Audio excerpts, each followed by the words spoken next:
Hola, hola, compañeras y compañeros, bienvenidos nuevamente aquí al Instituto CETEC, tu escuela, para continuar con el curso de Historia de México en lo que viene siendo la famosa lección 6.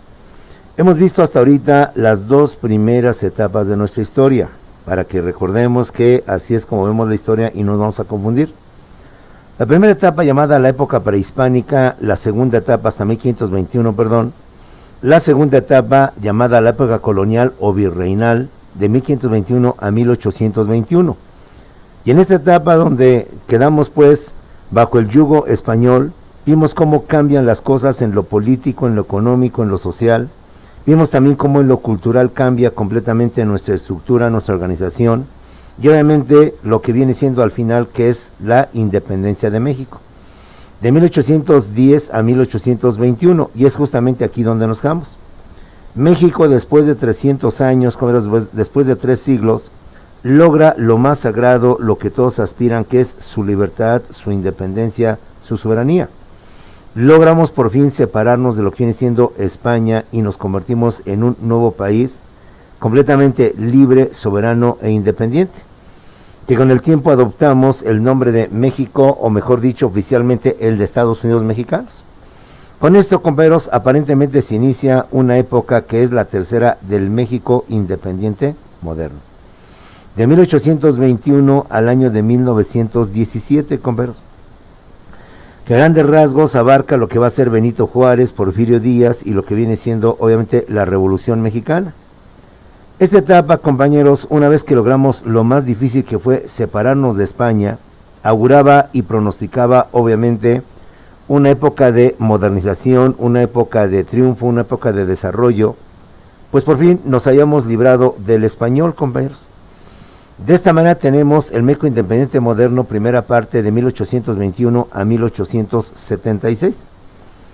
Y aunque todo decía que México iba a prosperar, iba a mejorar, porque ya nuestros recursos iban a ser para nosotros, ya nuestro oro y nuestra plata no iban a irse hacia Europa, para España, enriquecerla, sino para nosotros lograr nuestro progreso y desarrollo, porque ahora todo lo que se produjera o todo lo que se elaborara aquí iba a ser para nosotros.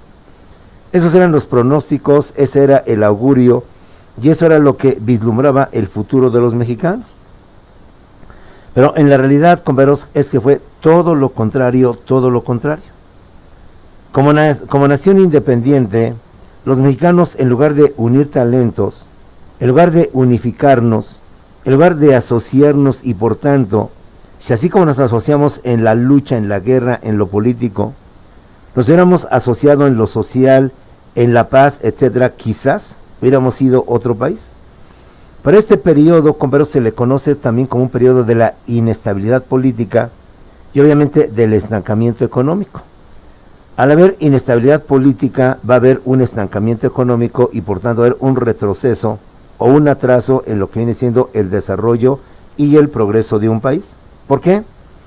Los mexicanos, reitero, en lugar de unirnos, de juntar habilidades y capacidades, nos dividimos, compañeros. Y toda esta etapa es una constante lucha, una constante guerra entre dos bandos, entre dos grupos completamente opositores. Por un lado, los liberales en contra de los conservadores, que con el tiempo se convierten en los federalistas contra los centralistas, compañeros.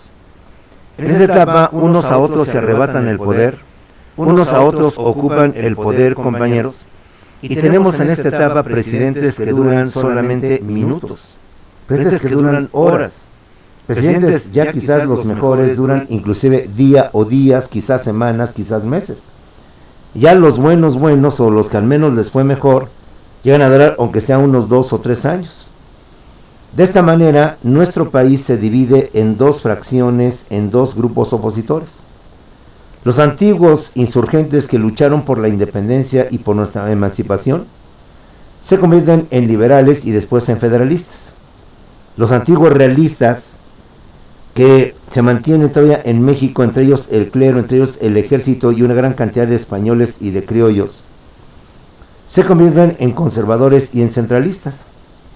Y esta pugna entre los dos bandos va a traer este caos, esta época caótica, esta inestabilidad política y estancamiento económico. Los liberales, compañeros, antiguos insurgentes, son los que luchan por mayores libertades y mayores derechos para la población, para las mayorías. Piden, porque recuerda que la época colonial fue una sociedad desigual, inequitativa, piden igualdad, libertad y justicia para todos los mexicanos, cosa que no existía en la época colonial. Piden además un gobierno republicano con división de poderes. Por tanto, están en contra de la monarquía y no quieren más ese régimen caduco, viejo, donde una sola persona detentaba el poder, sino ahora con las reformas que están dando en todo el mundo, piden obviamente una república con división de poderes. Los conservadores, como su nombre lo dice, luchan por conservar, por mantener, que no haya ningún cambio, que se mantengan sus privilegios, se mantengan sus canonjías, en perjuicio de la población, en perjuicio de la mayoría del pueblo. Está bien, somos libres, pero queremos seguirnos manejando bajo un régimen monárquico, bajo un rey ya no de España, pero sí al menos un rey mexicano, en donde sigamos teniendo unos cuantos privilegiados, el clero, el alto clero, la iglesia, el ejército y obviamente los criollos y demás gente hacendada, demás gente rica, compañeros.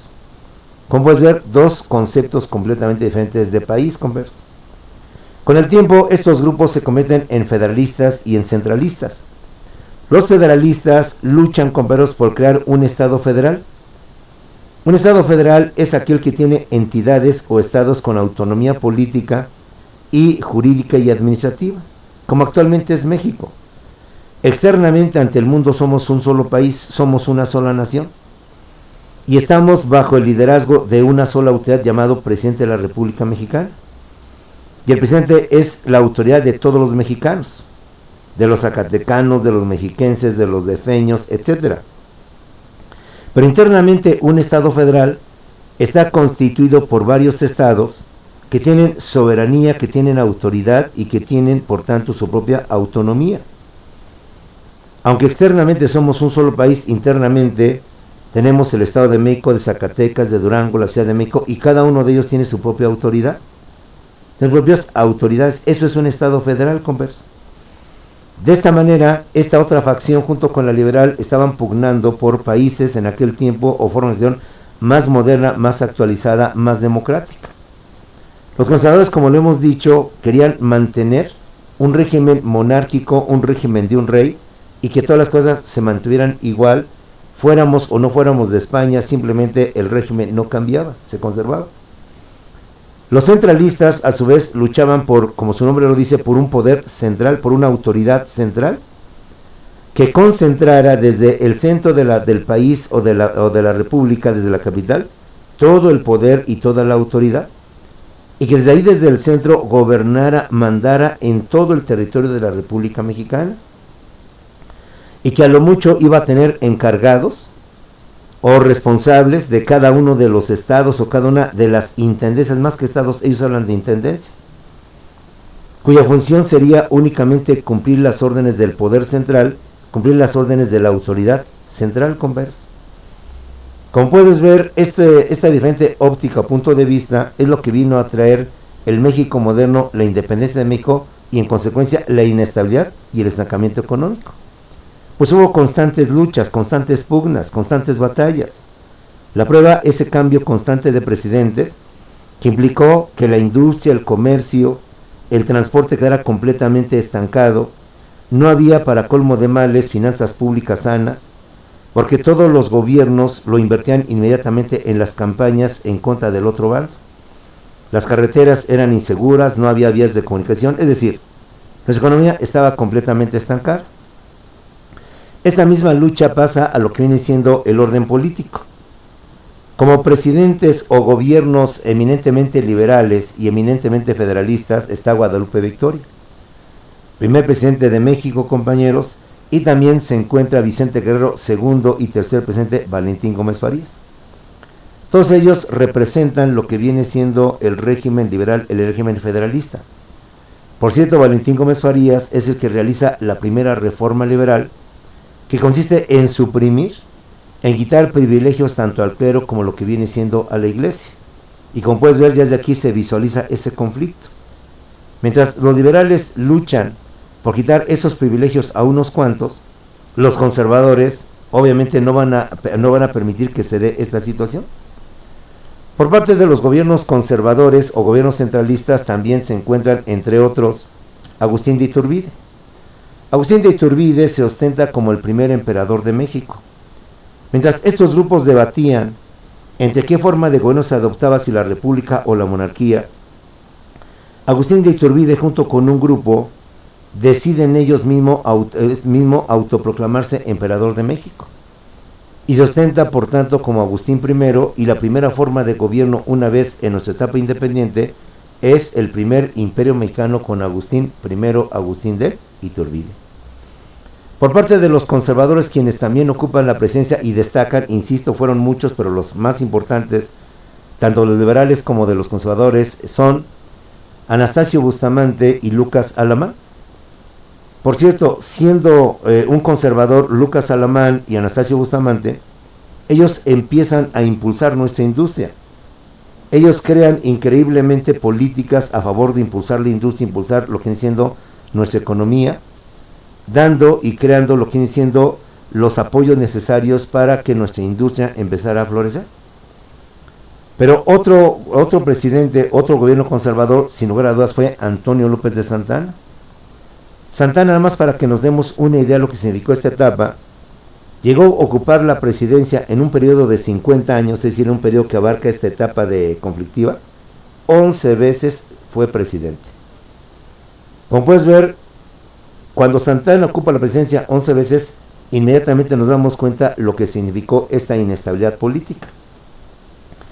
De igual manera, en cuanto a la estructura jurídica, en cuanto a las leyes, compañeros, cada uno de estos bandos expide sus propias leyes. No solamente es un vaivén en cuanto a presidentes o autoridades, sino también un vaivén en cuanto a leyes por un lado y leyes por el otro lado. Los liberales expiden la Constitución Federal de 1824, donde por primera vez y de manera oficial se adopta el nombre de Estados Unidos Mexicanos, donde se establece como forma de gobierno el gobierno republicano con la división de poderes. Se establece el federalismo, que implica por tanto la creación de estados federales con autonomía y con soberanía propia e independiente de la autoridad federal, compañeros. Se establece que el poder ejecutivo tendrá una duración de 4 años, y así se mantiene casi hasta la época contemporánea, con hasta Lázaro Cárdenas, que inicia los sexenios. De esta manera se expide la Constitución Federal de 1824, por cierto, la primera constitución mexicana, considerada como nuestra primera constitución. De igual manera, Valentín Gómez Farías, como lo hemos dicho anteriormente, al ser presidente después de Vicente Guerrero, lleva a cabo la primera reforma liberal, en donde empieza a quitarle privilegios, empieza a quitarle prerrogativas a los conservadores, y entonces estamos viendo esta lucha, este conflicto, no solamente de autoridades, no solamente de leyes, sino obviamente de lo que es un conflicto bélico, una lucha civil, una guerra civil. Uno más es la Constitución de 1857 y las leyes de reforma, que hablaremos un poquito más adelante por su importancia y por su trascendencia. De esta manera, las leyes liberales o las leyes del bando liberal federalista son la Constitución de 1824, la reforma liberal de Valentín Gómez Farías, la Constitución de 1857 y las leyes de reforma. La Constitución de 1824 es considerada como la primera Constitución mexicana. La de 1857, por razones obvias, oficialmente la segunda Constitución. La de 1917, que veremos después, la tercera, actual y última Constitución mexicana. Cuando los conservadores centralistas asumen el poder, ellos al mismo tiempo emiten sus propias leyes. O sea, cada gobierno, según de donde fuera, pues tenía sus propias leyes. Con esto nos damos idea de lo que significó esta etapa conflictiva, etcétera, etcétera. Ellos a su vez expiden la famosa Constitución centralista, llamadas las 7 leyes conservadoras, donde entre otras cosas inclusive crean, compañeros, un cuarto poder. No solamente el poder ejecutivo, legislativo y judicial, sino crean el supremo poder conservador, justamente para mantener esa preponderancia, ese poderío o dominio, mejor dicho, sobre los demás poderes. independiente de que ellos querían, lo que vuelvo a repetirte, un régimen monárquico, pero pues tratar de mejorar era este tipo de situación. Implantan en estas leyes conservadoras o constitución centralista que la presidencia fuera de 8 años, cosa que no prosperó porque, como hemos dicho, se mantiene hasta la época de Abelardo L. Rodríguez por 4 años, y cuando inicia Cárdenas, hablamos del 34 al 40, apenas inician los periodos sexenales o de 6 años. De igual manera, cuando ellos asumen el poder, publican las bases orgánicas de la República Mexicana con eminentemente corte conservador, que en esencia viene siendo lo mismo, compañeros. De esta manera, tenemos los conflictos internos en nuestro país, como lo hemos mencionado. México entra en una especie de guerra civil, una especie de inestabilidad política y de estancamiento económico. Para colmo de males, compañeros, tanto los gobiernos centralistas como los liberales tienen el apoyo de las logias masónicas. Las logias masónicas en aquel tiempo, permíteme hacer el comparativo, eran como los partidos políticos de hoy. En aquel tiempo no había partidos políticos, eran organizaciones, principalmente extranjeras, que a través de estas organizaciones trataban de mantener el control de los políticos mexicanos y de esta manera ejercer influencia en nuestro país. Eran dos, la logia yorquina y la logia escocesa. La logia yorquina era la que apoyaba a los liberales federalistas y la logia escocesa era la que apoyaba a los conservadores centralistas. Esto en cuanto a los conflictos internos que trajo consigo nuestra independencia. Pero no es todo ahí. Una vez que somos un país libre e independiente y como nación soberana, también tenemos conflictos internacionales. México, siendo apenas una nación niña, por así llamarle, independiente, se mete en problemas internacionales. El primer conflicto que tiene México es obviamente con España. España no se va a quedar con los brazos cruzados. España no va a permitir que México sea independiente y va a intentar la reconquista cuando Fernando VII asuma el poder. De tal manera que ahí tenemos un conflicto, quedan todavía muchos, parte del ejército español, una vez que son derrotados en San Juan de Lúa, se les combate, pero años más tarde, Fernando VII manda al brigadier Barradas para intentar la reconquista, cosa que no logra gracias a Vicente Guerrero, y con eso se acaba el primer conflicto internacional. Los antiguos conquistadores nos intentan reconquistar, afortunadamente, en ese sentido, los mexicanos nos unimos e impedimos la reconquista. Viene un segundo conflicto. Las entonces colonias o provincias centroamericanas, Guatemala, Honduras, El Salvador, que en aquel tiempo y Belice eran parte de México, al ver la problemática que existe en nuestro país entre federalistas, centralistas, etcétera, aprovechan y se separan de México. De esta manera, ellos llevan a cabo la separación de México por la situación en que estamos prevaleciendo y se separan como colonia o parte de México en 1823. Tanto Chiapas como Yucatán también lo hicieron, lo quisieron hacer. Finalmente, el gobierno impidió que esto se lograra, si no Chiapas y Yucatán ahorita también serían otros países como Guatemala diferentes a México. Pero hasta entonces México reaccionó e impidió estas otras separaciones de nuestro territorio, converso. Por si fuera poco, México se mete también en conflictos con Estados Unidos. El primer conflicto que tiene México con Estados Unidos es con motivo de la separación e independencia de Texas. Recordemos que originalmente, como lo hemos visto, nuestro territorio no llegaba hasta el río Bravo. Nuestro territorio no llegaba nada más hasta lo que hoy conocemos como Sonora, Chihuahua, Nuevo León, Tamaulipas, etcétera, sino que llegaba más allá de lo que hoy es la mitad del territorio norteamericano. Dentro de esa parte de Estados Unidos estaba lo que es Texas, y Texas igual, viendo el conflicto que había interno en nuestro país, y sobre todo porque Santana establece el centralismo y desde la capital quiere resolver los problemas pues que están a miles de kilómetros y que en aquel tiempo era más difícil la comunicación o la transportación. Entonces los tejanos deciden independizarse. Santana, cuya fama de gran estratega militar ya es, decide ir a evitar esta sublevación. Santana es hecho prisionero y con el afán de no fusilarlo, Santana traidoramente decide salvar su vida a cambio de firmar los tratados de Velasco. Y la firma de los tratados de Velasco, Antonio López Santana, a cambio de su vida, reconoce la separación y la independencia de Texas, que después formalmente se vuelve a realizar. Pero al menos aquí está el primer intento de separación. El segundo conflicto lo tenemos con la intervención norteamericana. Estados Unidos originalmente eran 13 colonias, que estaban en la costa del Pacífico, a la orilla del Pacífico. Y todo lo demás era parte del territorio mexicano. Pero recuerda que Estados Unidos, al igual que las potencias industrializadas, empiezan su política de imperialismo, de expansionismo. Y es justamente en esta etapa cuando Estados Unidos decide expander y no satisfacer las 13 colonias. Y por tanto decide arrebatarle a México gran parte de su territorio. Pretextos no faltaron, pretextos hubo muchos para llevar a cabo esta intervención ilegal, indebida, que tomó a nuestro país y que incluso invadió y llegó hasta la capital de México.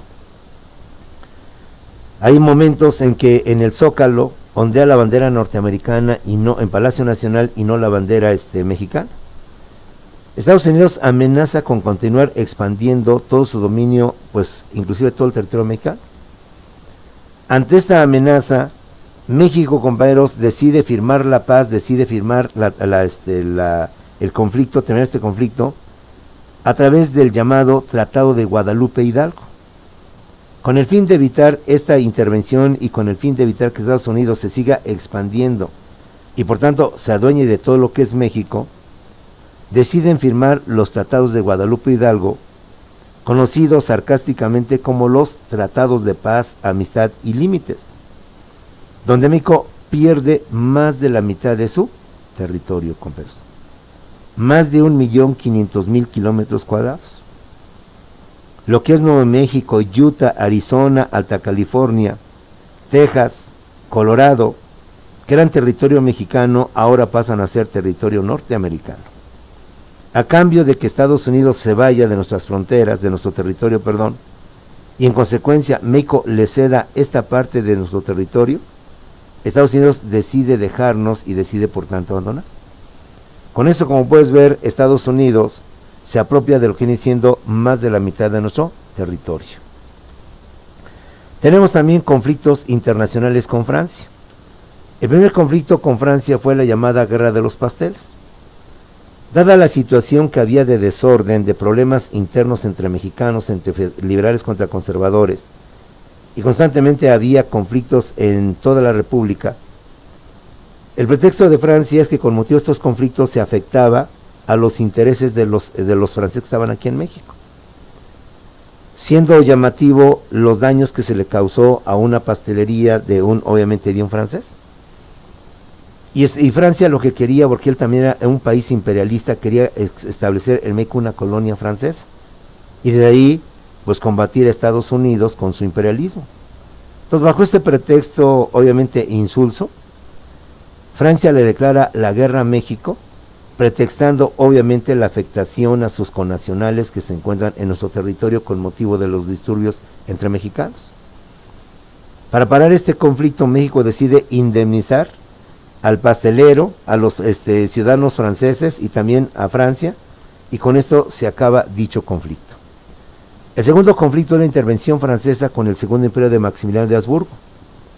De ese hablaremos más tarde, compañeros, para ir viendo cómo se van dando las situaciones. En 1854, compañeros, 53, los conservadores asumen otra vez el poder.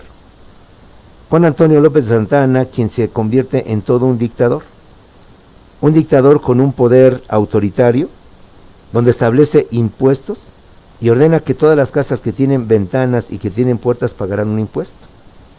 Ordena también que todas las personas que tienen perros, que tienen caballos, van a pagar un impuesto. Esto obviamente causa inconformidad en el pueblo mexicano. Esto fue en 1853 y Santana se convierte por tanto en el segundo dictador, aparte de el primero que fue Porfirio Díaz. Se convierte en el primer dictador y después Porfirio Díaz en el segundo dictador, Ante esta situación, los liberales, a través del general Juan Álvarez, expiden el famoso plan de Ayutla, la revolución de Ayutla, con la intención de derrocar a Antonio P. Santana, acabar con los gobiernos conservadores y en consecuencia instaurar una vez más la república y los gobiernos liberales. Cosa que consiguen, cosa que logran, y por tanto se establece una vez más los gobiernos los gobiernos liberales, los gobiernos federalistas, y se establece un proyecto liberal, en donde, compañeros, dos van a ser las bases o los cimientos de este gobierno proyecto liberal. Las leyes de reforma con Benito Juárez, que en sí no es una ley, sino son varias, y ese conjunto de leyes que emiten los liberales se le llama leyes de reforma. Y lo que viene siendo la Constitución de 1917, como los dos instrumentos jurídicos a través de los cuales se implanta y se consagra lo que viene siendo el liberalismo político, el federalismo en nuestro país. Una vez que Juan Álvarez derroca a Santana a través del plan de Ayutla, se nombra como presidente provisional a Ignacio Comonfort, quien inmediatamente lleva a cabo la expedición de lo que son las leyes de reforma y la Constitución de 1857. Estas leyes de reforma originalmente fueron 3, pero con el tiempo se ampliaron y que en su conjunto le dieron el título de leyes de reforma. La ley Juárez, expedida por Benito Juárez, en donde se establece, compañeros, y se radican los fueros militares y eclesiásticos.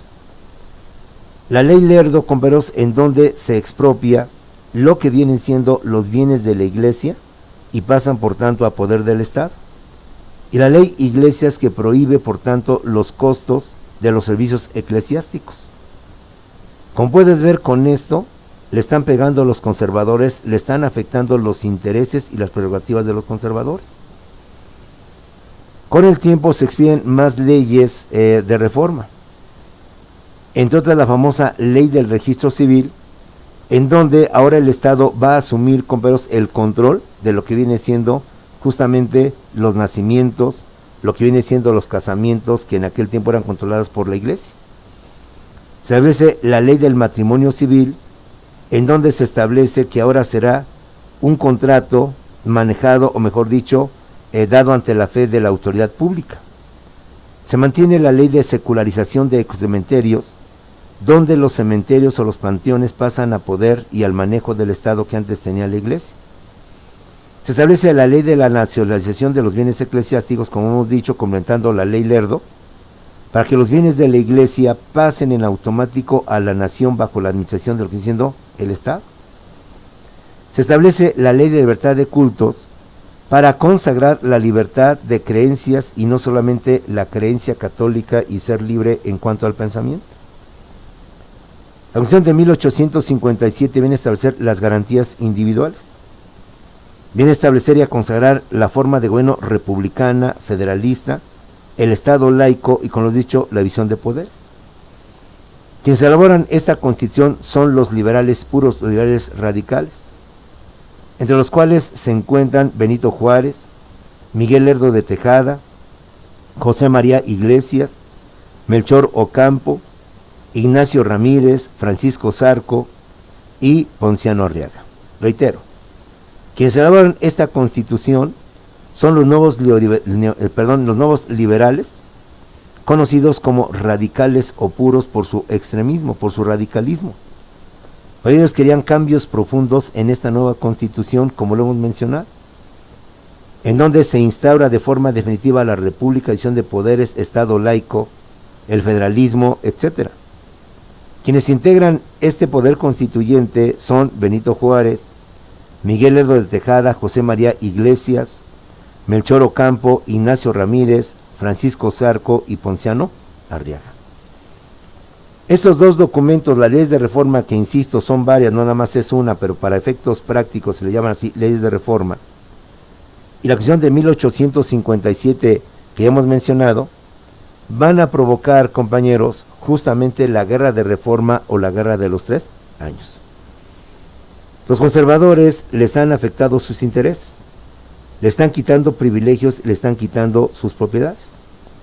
Obviamente no se va a quedar con los brazos cruzados, y entonces, compañeros, los conservadores se levantan en armas, desconocen por tanto a lo que viene siendo Ignacio Comonfort, los destituyen también junto con los liberales, y además los conservadores obtienen el apoyo del entonces Papa Pío IX, quien reconoce y les da la razón para luchar en consecuencia en contra de aquello que les ha dado sus privilegios. Los conservadores expiden el plan de Tacubaya, donde Félix Zuluaga le propone a Ignacio Comonfort que cancele la Constitución de 1857. Los conservadores dicen a un presidente liberal que cancele dicha Constitución por las razones ya expuestas, y esto trae consigo entonces que los conservadores asuman el poder. Los liberales, a su vez, no se quieren dejar detentando el poder y nombran a Benito Juárez como el presidente que sustituye a Ignacio Comonfort. Los conservadores nombran como presidente a Félix Zuluaga. Como puedes ver, en aquella etapa tenemos dos presidentes al mismo tiempo. Lo que está viviendo Venezuela con Nicolás Maduro y con Juan Guaidó, pues nosotros ya lo vivimos, compañeros. Nosotros vivimos esa amarga o mala experiencia de tener dos presidentes al mismo tiempo. Después se va a repetir con Maximiliano de Habsburgo y lo que viene siendo Benito Juárez, compañeros. Como ambos bandos están débiles económicamente hablando y también militarmente, no tienen pertrechos, armamento para combatir, ambos bandos deciden en esta guerra, compañeros, que pues no hay forma de acabar uno con el otro, buscar apoyo en el extranjero. Los conservadores buscan apoyo en lo que viene siendo España, y para tal efecto firman el tratado Mon-Almonte. Los conservadores deciden obtener el apoyo de España, firman el tratado Mon-Almonte, en donde, compañeros, a cambio del apoyo que les dé España en su lucha contra los liberales, México reconoce y pierde su soberanía para convertirse en un protectorado español. Tal vez ya en una colonia, pero sí un protectorado, es decir, donde España va a amparar, va a proteger a México, y en consecuencia hay una especie de relación de sumisión a lo que viene siendo España. Los liberales y Benito Juárez a su vez van a pedir el apoyo de Estados Unidos, y para tal efecto van a firmar el tratado McLean Ocampo, en donde a cambio del apoyo que brinde Estados Unidos a Benito Juárez y a los liberales, el gobierno mexicano se compromete al libre tránsito a Estados Unidos por el istmo de Tehuantepec, para que Estados Unidos por el istmo de Tehuantepec pase libremente sin ningún problema en lo que atraviesa nuestro territorio.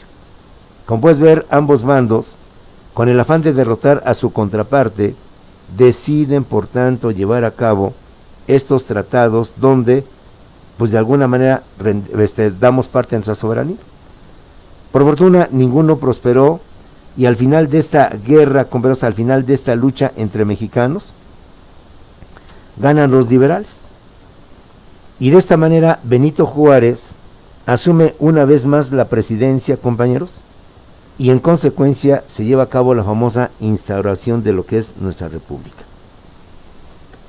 Pero una vez que Benito Juárez asume la presidencia y expide las leyes de reforma, las que hemos mencionado, entonces viene la segunda intervención francesa, y con ello el segundo imperio mexicano a través de Maximiliano de Habsburgo. ¿Cuáles son las causas por las cuales se da esta intervención francesa? Benito Juárez asume nuevamente la presidencia una vez derrotados definitivamente los conservadores centralistas, y con motivo de esta guerra interna que ya venía desde el inicio de la independencia, las finanzas públicas y el gobierno mexicano está en bancarrota, no hay dinero, no hay forma, compañeros, de solventar lo que viene siendo los gastos propios de un gobierno, y menos la deuda externa que tenía México. Ante esto, Benito Juárez declara la moratoria, es decir, México le dice al mundo: sabemos que tenemos dinero, pero no te vamos a poder pagar por el momento que no tenemos dinero para poderlo hacer. Esto obviamente provoca que los acreedores de México, en este caso España, Inglaterra y Francia, justamente en Londres firmen el Tratado de Londres, para venir hacia México, bloquear la costa del Golfo, bloquear el Golfo de México, e impedir todo comercio, y amenazar a México que en caso de que no les pague, lo van a invadir. Ante esto, compañeros, se firman los Tratados de la Soledad, donde Benito Juárez nombra a Manuel Doblado para que lleve a cabo una negociación con el general Prim, representante de Francia, de España y de Inglaterra, y acuerdan, por tanto, que México sí va a pagar, que Benito Juárez sí va a pagar, pero lo va a hacer en ciertos plazos, en ciertos periodos. Ante este Tratado de Soledad, donde México se compromete a retirar su moratoria y a pagar, Inglaterra y España deciden irse. Pero en cambio Francia, por su política expansionista, decide quedarse. Y Francia entonces sí procede a lo que es la famosa invasión a México, la segunda intervención francesa. Entonces el imperio francés y el ejército francés era considerado como el mejor ejército del mundo. Pero en Puebla, con motivo de la incursión hacia lo que es la Ciudad de México, ahí tuvimos la famosa batalla heroica de la defensa de Puebla, donde Ignacio Zaragoza se llena de gloria por haber derrotado, compañeros, a los franceses, que para entonces, insisto, era el ejército más poderoso. Sin embargo, esto fue un triunfo que logramos, pero que no impidió que Francia llegara a lo que siendo nuestra capital. Para entonces Benito Juárez empieza una presidencia itinerante, anda viajando por todo el país, tratando de impedir que estos conservadores y Maximiliano lo tomen prisionero. Pues de hecho, si toman a Benito Juárez con prisionero, se acabaría la presidencia liberal y sobre todo quien representaba al gobierno mexicano. Se lleva a la Junta de Notables, compañeros. La Junta de Notables es en donde los conservadores y el imperio francés invitan a Maximiliano y junto con su esposa a que venga a ocupar el trono de México, le ofrecen pues la corona mexicana y en consecuencia venga a instaurarse el segundo imperio mexicano. Ante ello viene el Tratado de Miramar. El Tratado de Miramar, compañeros, lo firman Maximiliano y Napoleón III, en donde Maximiliano se compromete a asumir la corona mexicana, pero a su vez el Napoleón III se compromete a apoyarlo para que mantenga su poder con el ejército francés, compañeros. De esta manera se mantiene y se establece el segundo imperio, la segunda intervención francesa en nuestro país y el segundo imperio mexicano. Con el tiempo, Francia entra en guerra con Prusia, lo que hoy viene siendo Alemania. En consecuencia, Francia tiene que retirar a su ejército francés de México para ir a luchar y defender su soberanía. Esto es aprovechado por los liberales y con el apoyo de Estados Unidos para ir derrotando a los conservadores y por tanto a Maximiliano de Habsburgo. Como parte final, compañeros, Maximiliano de Habsburgo y los conservadores son sitiados en Querétaro.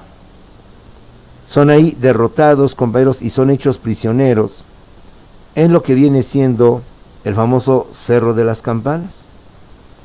Y con eso, y junto con los conservadores Miguel Miramón y Tomás Mejía, se acaba y termina lo que viene siendo esta etapa oprobiosa del segundo imperio mexicano con Maximiliano de Habsburgo, con la intervención francesa. Derrotado Maximiliano de Habsburgo, compañeros, y por tanto los conservadores, se establece la llamada República Restaurada. Es decir, nuevamente se instalan en el poder los liberales, los federalistas. Esta República Restaurada se le conoce al periodo en donde Benito Juárez y después Sebastián Lerdo de Tejada asumen la presidencia mexicana como liberales y por tanto se instaura otra vez el gobierno republicano, compañeros. Estos dos gobiernos tienen por objeto nuevamente aplicar la Constitución de 1857 y las leyes de reforma para crear nuevamente lo que es el gobierno republicano de México. Benito Juárez, en su último periodo como presidente, expide la Ley de Instrucción Pública y establece en nuestro país el positivismo y al mismo tiempo funda la Escuela Nacional Preparatoria, que desde entonces se establece como sistema educativo en nuestro país. Establece las bases del juicio de amparo para que de esta manera, compañeros, las autoridades ante cualquier acto arbitrario, autoritario, el ciudadano tenga una forma de cuidarse, de protegerse, de ampararse a través del famoso juicio de amparo. Benito Juárez fallece, aunque por ahí se dice que lo envenenaron, pero haya sido como haya sido, fallece. En su intento de reelegirse antes de fallecer Benito Juárez, aparece entonces la figura de Porfirio Díaz, quien trata de impedir su reelección a través del Plan de la Noria. Y aunque Díaz ya tenía fama de ser un buen general defensor de la causa mexicana en la batalla de Puebla, sin embargo, logra Benito Juárez acabar con este intento de Porfirio Díaz. Pero al morir Benito Juárez, entonces asume la presidencia Sebastián Lerdo de Tejada, quien continúa con la llamada restauración de la República. Él, al igual que Benito Juárez, trata de modernizar al país y lleva a cabo la inauguración del ferrocarril México-Veracruz. De igual manera, compañeros, expide una ley de amnistía para que de esa manera se pacifique al país. Restablece lo que viene siendo el Senado, que había sido desaparecido por la intervención francesa, y con ello se establece nuevamente lo que es la paz en nuestro país. El presidente Lerdo de Tejada cumple su periodo en 1876, y al igual que Benito Juárez intenta reelegirse, intenta nuevamente ser presidente. Vuelve a aparecer la figura de Porfirio Díaz, quien ahora expide el plan de Tuxtepec. El primero fue el plan de la Noria contra Benito Juárez y sus intentos de reelección, que fracasa Porfirio Díaz. En el segundo intento, con Sebastián Lerdo de Tejada, el plan de Tuxtepec logra triunfar e impide que Sebastián Lerdo de Tejada se reelija y por tanto asuma la presidencia. La bandera de Porfirio Díaz, ¿quién lo iba a decir? Era justamente, su lema era no reelección, no reelección. Y con esto termina esta primera etapa del México moderno, compañeros, para dar pauta a la segunda etapa del México moderno, con lo que viene siendo el porfiriato o la dictadura de Porfirio Díaz de 1876 a 1911 y la Revolución Mexicana de 1910 a 1917, con motivo de la expedición de la Constitución de 1917. Así que, compañeros, espero si vayas siguiendo el hilito, no te pierdas en el tiempo y en el espacio, para que vayamos entendiendo la historia de México. Ya quedó atrás la época prehispánica, ya quedó atrás la época colonial, ya quedó atrás la independencia de México, ya está quedando atrás Benito Juárez, leyes de reforma, constituciones del 24 del 57, y estamos entrando a una nueva etapa, que es el porfirismo o actual de Porfirio Díaz, y la Revolución Mexicana como la parte final de lo que es el México moderno, para iniciar el México contemporáneo a partir de Venustiano Carranza y terminar con los actuales presidentes. Te agradezco tu atención, CETEC te desea la mejor de la suerte. Nos vemos la siguiente clase en Historia de México, compañeros.